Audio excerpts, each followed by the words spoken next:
Good morning बच्चों। कल हम लोग एक प्रश्नावली 1.2 के दूसरे सवाल तक प्रश्न हल किए थे। इसके बाद इसी क्रम में आगे बढ़ते हुए हम क्वेश्चन नंबर 3 से स्टार्ट करते हैं। अभाज्य गुणनखंड विधि के द्वारा हमें निम्नलिखित पूर्णांकों के एचसीएफ और एलसीएम ज्ञात करना है। ठीक है, इसमें पहला क्वेश्चन दिया हुआ है 12, 15 और 21। तो देखिए, हमें 12, 15 और 21 तीन संख्याएं दी हुई हैं। पहले हमने प्रश्न नंबर 2 में दो संख्याओं का एलसीएम और एचसीएफ ज्ञात किया था, और यहाँ पर हमारे पास तीन संख्याएं 12, 15 और 21, यानी अब हम तीन संख्याओं का एचसीएफ निकालना और एलसीएम निकालना सीखेंगे। ठीक है, इसके लिए भी कोई अलग मेथड नहीं करना है आपको। इसके लिए भी हमें गुणनखंड विधि अपनानी है। 12 को, जैसे 12 को, 15 को और 21 को गुणनखंड विधि से इनके गुणनखंड ज्ञात करना है।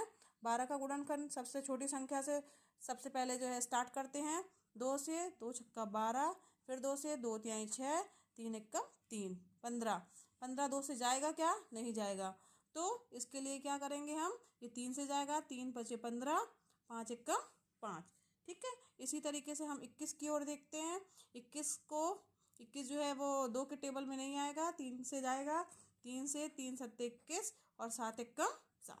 ठीक है, तो ये हमारे पास जो है 12, 15 और 21 के जो है वो गुणनखंड प्राप्त हो गए हैं। इनको कैसे लिखेंगे? 12, 15 और 21 को अभाज्य गुणनखंड के रूप में लिखने के लिए 12, 15 और 21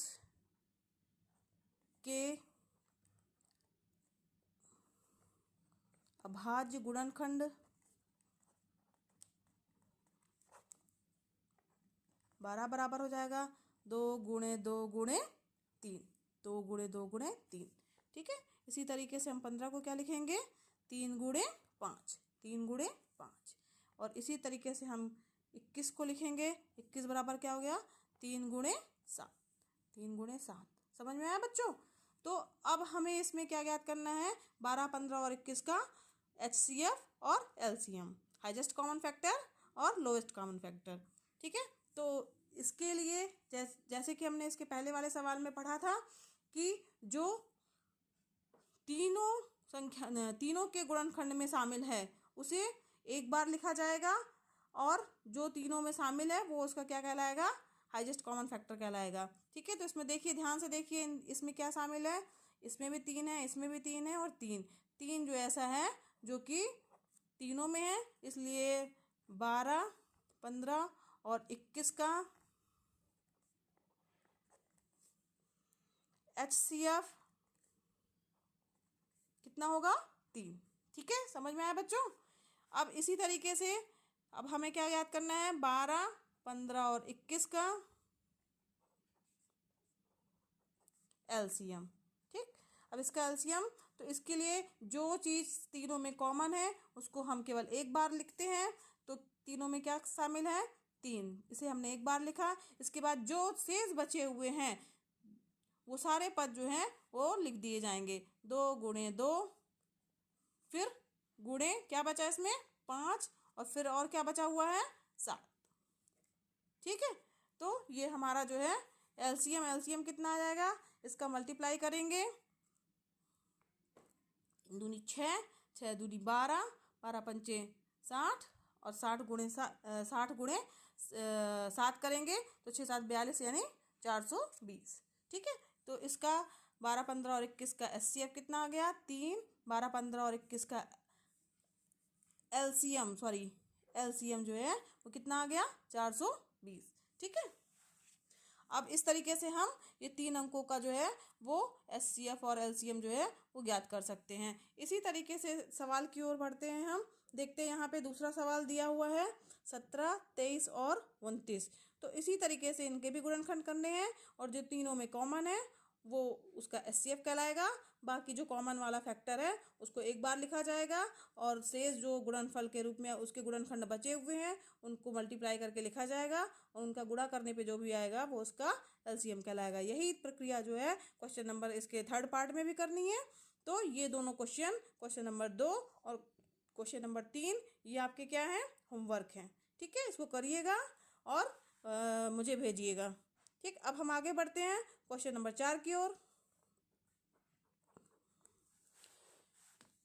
क्वेश्चन नंबर 4 जो है वो दिया हुआ है, एचसीएफ दिया है, दो संख्याएं दी हुई हैं 306 और 657। इनका एचसीएफ कितना दिया हुआ है, 9।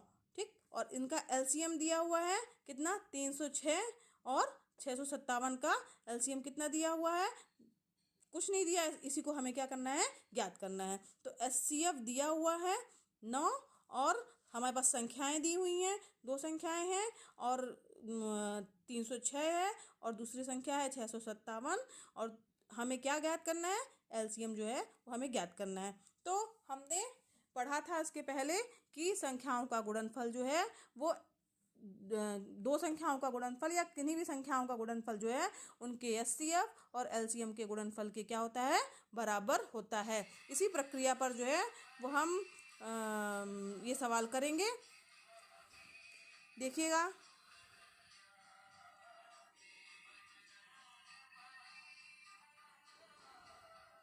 दिया है एचसीएफ 306 657 बराबर 9।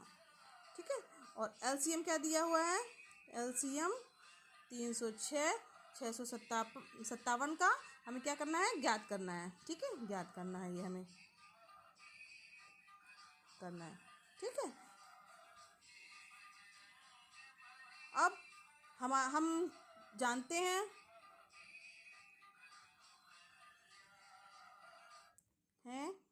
हम जानते हैं कि क्या जानते हैं कि संख्याओं का गुणनफल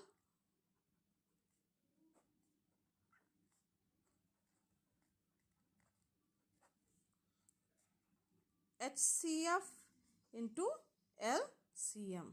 ठीक है, दोनों संख्याओं का गुणनफल जो है वो HCF और LCM के बराबर होता है। ठीक, तो यहाँ ध्यान दीजिए, संख्याओं का गुणनफल जो है वो संख्याओं का गुणनफल कितना दिया है, तो संख्याएं हमारी कौन कौन सी दी हैं, 306 और 657। तो 306 गुणे 657। ठीक, तो और एचसीएफ हमारे पास दिया हुआ है कितना, 9। एलसीएम ज्ञात करना है। ठीक है, तो एलसीएम बराबर हमारा क्या आ जाएगा, 306 गुणे 657 बटे 9। 9 3 से कट जाएगा, ये 3 त्रिकाई 9, 3 एकम 3, 0 3 दूनी 6, फिर ये 3 से जाएगा, 3 एकम 3, 3 त्रिकाई 9, 3 चौको 12। तो एलसीएम बराबर हमारा क्या आ गया, ये बराबर क्या आ जाएगा, 34 मल्टीप्लाइड बाई 657। तो एलसीएम बराबर जो है उसको गुणा करने पे जो भी आएगा वो आ रहा हमारा 22,338।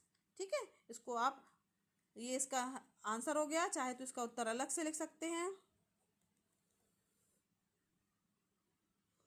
LCM of 306, 657 इक्वल टू 22338 होगा। ठीक है, ये आपका आंसर हो गया। ठीक, इसी तरीके से देखिए क्वेश्चन नंबर 5 दिया हुआ है,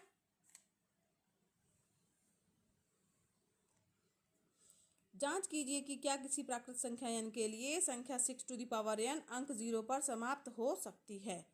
तो इसके लिए कोई भी अंक जो है वो लास्ट का अंक इसमें कहा है कि क्या वो 0 पर समाप्त हो सकती है।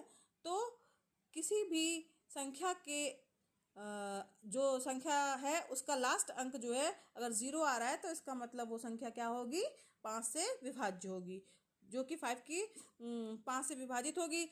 तो इसके लिए हम क्या करेंगे, जो हमारी ये संख्या है 6, ठीक है, इसके लिए मैं हिंट दे रही हूँ, ये क्वेश्चन में कर नहीं रही हूँ, लेकिन आप लोग इसको कर लीजिएगा। पूरी तरह से बता रही हूँ कि यहाँ पे जो 6 है, 6 को जो है इसके दो गुणनखंड होंगे। क्या गुणनखंड होंगे, 6 को हम किस तरीके से लिख सकते हैं,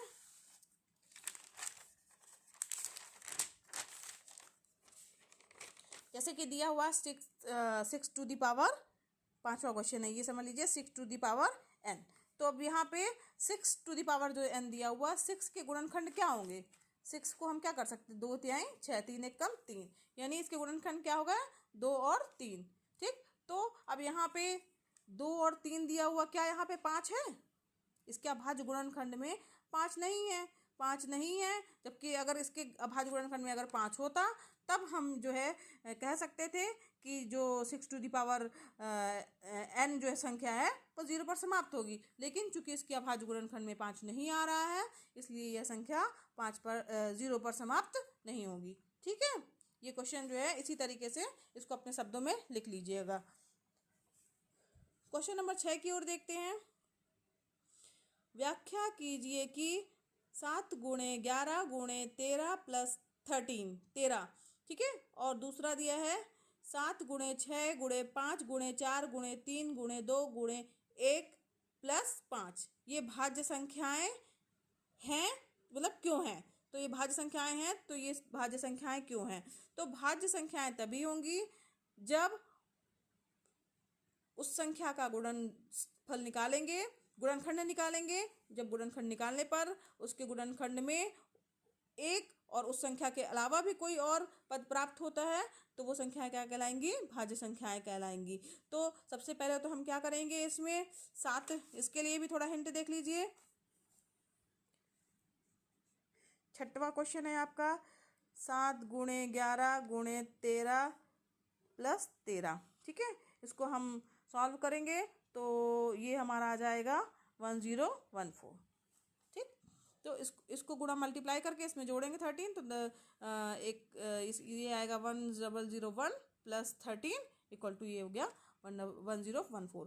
ठीक, तो अब इसके बाद इसका भी गुणनखंड करके निकालेंगे 1014, इसका गुणनखंड करेंगे 2 से जाएगा, 2 पंचे 10, 0, 2 सत्ते 14, फिर 2 से तो नहीं जाएगा, 3 से जाएगा, 3 एक कम 3, 3 18, 3 नंबर 27, फिर किससे जाएगा, ये 13 का है वर्ग, तो 13 इंटू 13 और ये हो गया 13।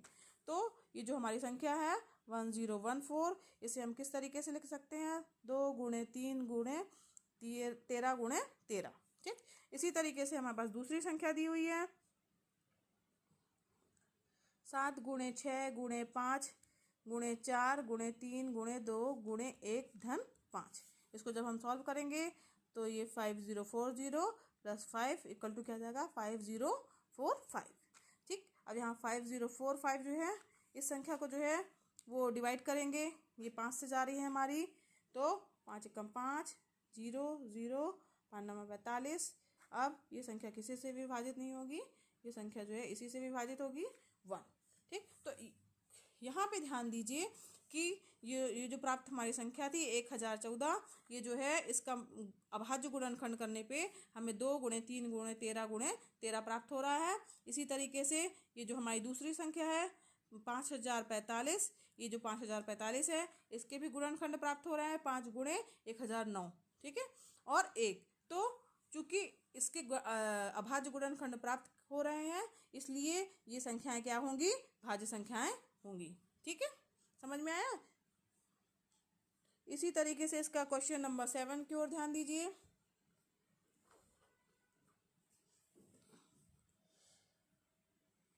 किसी खेल के मैदान के चारों ओर एक वृत्ताकार पथ है, इस मैदान का एक चक्कर लगाने में